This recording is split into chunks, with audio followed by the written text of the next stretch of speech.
I really hope I'm in focus. I curled my mustache for this, so let's hope it's worth it.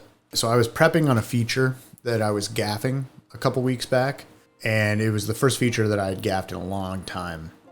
And I was running into an issue where there was nowhere to put lights. The walls were all round, so I had no option for wall spreaders. Yeah, the low ceilings and the windows were far away from the action, so it was just super hard to light the space for success and to move quickly, you know? It was gonna have to be a lot of floating lights that we would have to move for every single shot, which is just not ideal for a feature especially. The house was full of these can lights, old school Edison base par 38 can lights, I believe. And so the DP and I were talking, and we were kind of came to the conclusion that we would probably need to use those house lights in some way. Unfortunately, I didn't really know how to do that.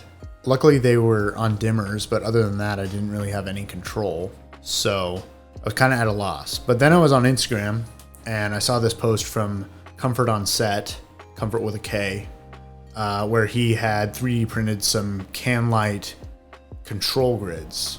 And I thought, oh, I can do that.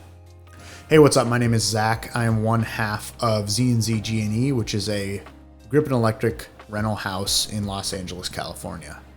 I'm also a fairly experienced gaffer. I've been gaffing for about 10 years. So I saw this post from Comfort on Set, and he had actually 3D printed some control grids to go onto kind of modern versions of the can lights. So they were kind of just these flat discs that just magneted to the top. My problem was I didn't really measure these can lights in the location we were shooting on the Tech Scout because I didn't have this idea yet. But I determined that like something that connects to the housing is probably not the way to go. What I knew I had control over though was what bulbs were in those housings.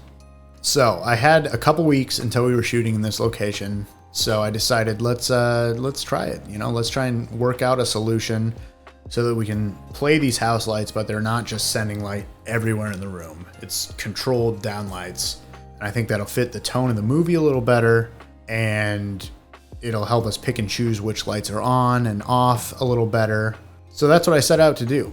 So I went to Home Depot and I bought, I think 8 of these Fiat electric bulbs. These are LEDs, unfortunately. In California and kind of everywhere, you just can't really find genuine tungsten ones anymore. And I was kind of okay with it because I wanted something that had kind of this ridge on this bulb that you see there.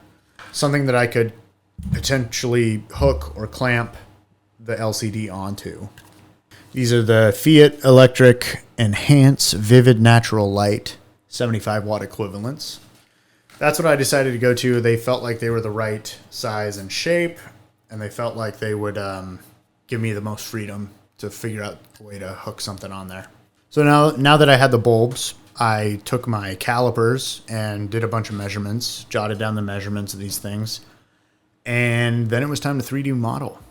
So I've had a 3D printer for a while. I have a Creality K1 Max.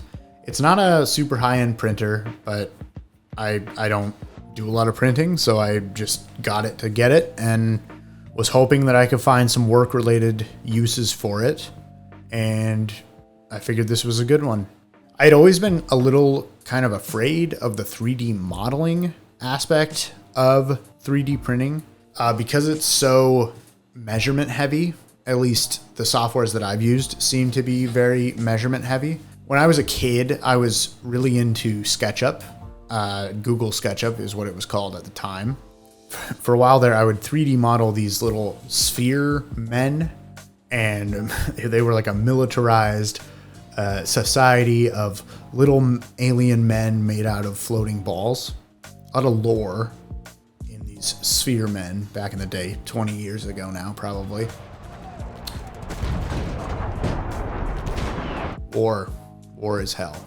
Anyway, so I had some 3D modeling experience, but I hadn't really used anything that was super conducive to 3D printing, and everything that I had tried had seemed very math heavy, which is not really my strong suit.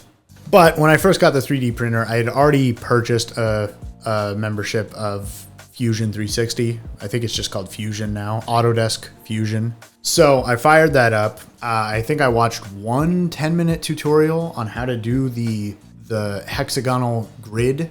And from there, it was actually super easy. I'm kind of annoyed at myself that I was so afraid to do this 3D modeling, because in the end, it was really easy and it really kind of opened up a lot more avenues for me. But it's a lot easier for me to dive into a software with an actual project in mind, rather than just being like, I'm going to learn how to use this software.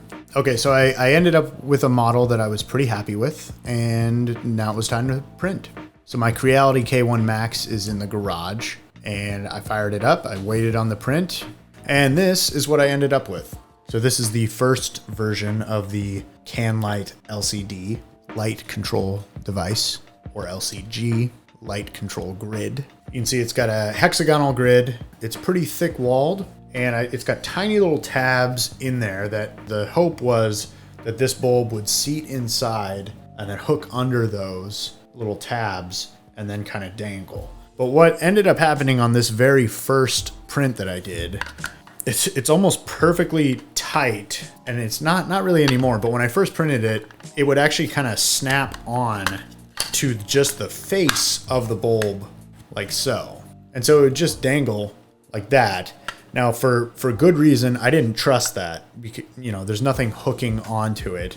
And eventually it kind of wore itself down to the point where it doesn't stay anymore. And I knew it would. So my measurements must have been a little off. So I had to make the hole here, this opening, wider. So I went back into Fusion, made it a little wider, and this is what I came up with. This is version 2. The hole is now wider, and the tabs are a little longer, a little softer on the tabs, in hopes that it would snap in and kind of dangle, but it'd be easy enough to remove. And on this one, the hole's too wide. So back into Fusion we go. I made the hole a little smaller. I kind of extended the tabs outward as well. And this design actually isn't too bad. It does hold, it dangles kind of like I wanted it to, but it's not super deep. And for these lighting control grids, the deeper the grid, the narrower the beam angle and the more lighting control you have. This one works. This is version 3, but I felt like I could do better. I felt like I could save on material. I was also worried that this being this thick wasn't going to fit in the can. So then finally, design number 5, I ended up doing this sort of castle rook look, and that allowed me to make the actual grid deeper, which would control more, and it sits a little bit away from the face of the bulb, meaning that the light spreads a little more evenly through it and then gets directionalized. And this was the more or less the winner.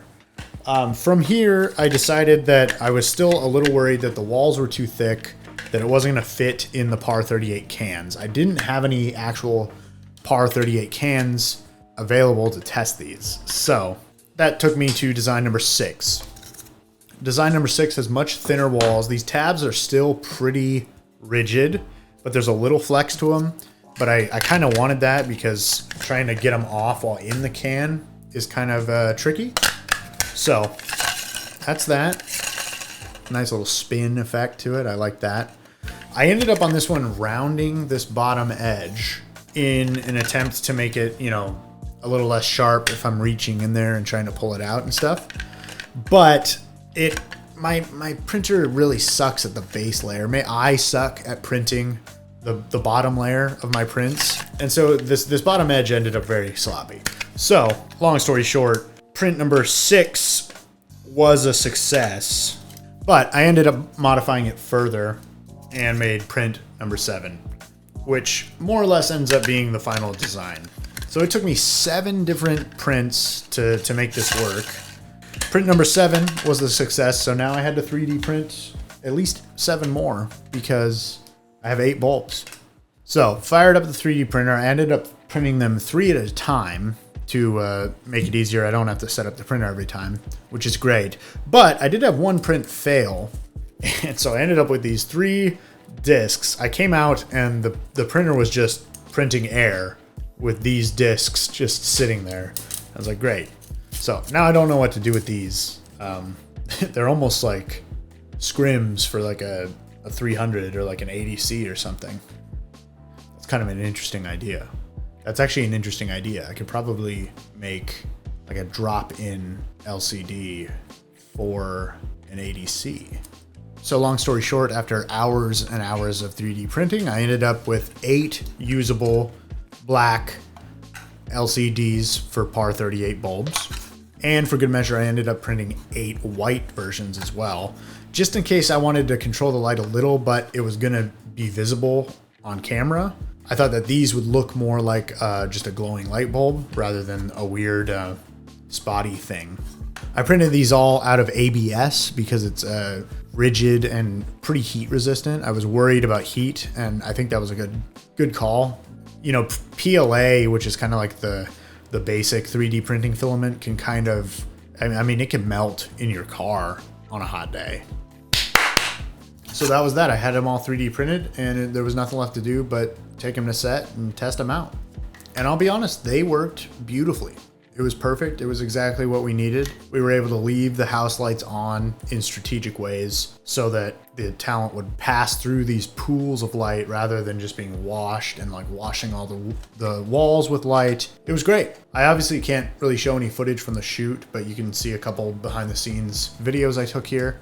The one thing I did run into is that these are short based par 38s, and the location had long based cans, which if I had done another Tech Scout, that would have been ideal, but I wasn't able to do that. And I didn't have the idea to do this until after the Tech Scout itself. So I didn't take any measurements on stuff like that. But the solution was to just take one of these little bulb splitter things, put that on there, and just kind of use that as an extension, and then put the grid on, and then we just put that in the can. Worked great. In fact, it was going so well that I wanted to just get more bulbs so that I could just have the grids up and able to go. Because I had the white and the black grids, I had a total of like 16 grids available, but only 8 bulbs. So I sent someone out to go buy some more bulbs, the same exact Fiat Electric, Vivid Color, whatever bulbs. And between when I bought these and the 2 weeks that passed, they were discontinued, or I had just bought the last ones, like they were already discontinued. So that's a bummer. So I ended up buying some of these. Also Fiat Electric, also LED, also 75 watt equivalent, supposedly the same color temperature. And these have a little spot flood dial on them. And the grids pretty much fit on them. It's a little tighter, but it seems to work just fine. The color is not as good on these, so I didn't use these very much. There's just something different from the other ones. They're a little more green and I think a little cooler. And honestly, the flood spot option was kind of too much, so I'm glad I didn't go with these from the beginning and just not do the grids, which could have been an avenue to go. So yeah, that's a bummer that I spent all that time modeling and testing these, and these bulbs don't even exist anymore. But I found a close equivalent, so that worked out. But yeah, overall, I was just really thrilled that I was able to make this work. This is why it's so important to have a timely scout with your team, especially your below the line team department heads, because 3D printing takes forever. And maybe if I had like 4 printers, I could have knocked it out the day before, but probably not. I certainly wouldn't have had time to model and test like I did. But it's a great feeling to be able to kind of make something from scratch like that for the project and have it work out. So that was really great. I'm definitely not going to carry these with me always. They're not going to live on the Z&Z truck or anything, but we have them. That's an option. Maybe next time I do a Tech Scout and I see that there's practical can lights, like old school can lights, throw them in the package just in case. But yeah, give your crew time to do stuff like this. Like, let your department heads be department heads. Really happy with how the project went. I can't wait to do more work-related stuff with my 3D printer, because that's really what I was hoping to be able to do when I bought it. And so far I've just done minor organizational type stuff, but this was like a legit film-related endeavor that I did.